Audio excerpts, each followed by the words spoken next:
Ayan mga kabady, ganito lang mag adobo na may Baguio beans. Ayan.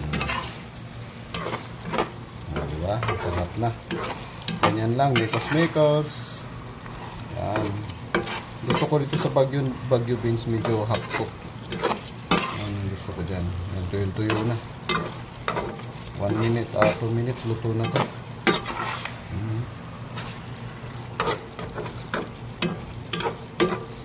Ano yan, may sili. Ang ginamit kong mga Ricardo dyan, puro powdered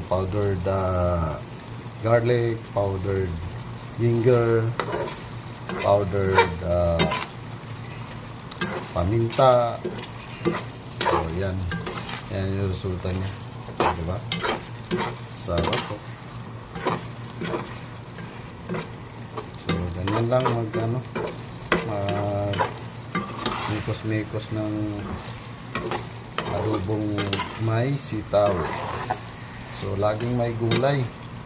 May protein pa rin na. Protein na naman yan. Mayaman sa protein. So yan, ganyan lang. Sarap po.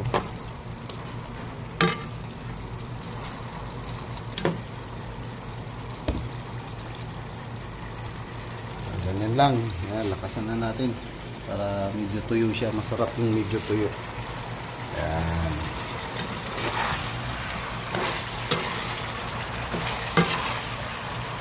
Tapos tutuyuin natin konti. Yan.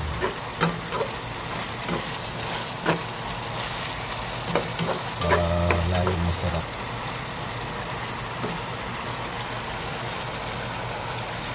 Ayan. Sarap na.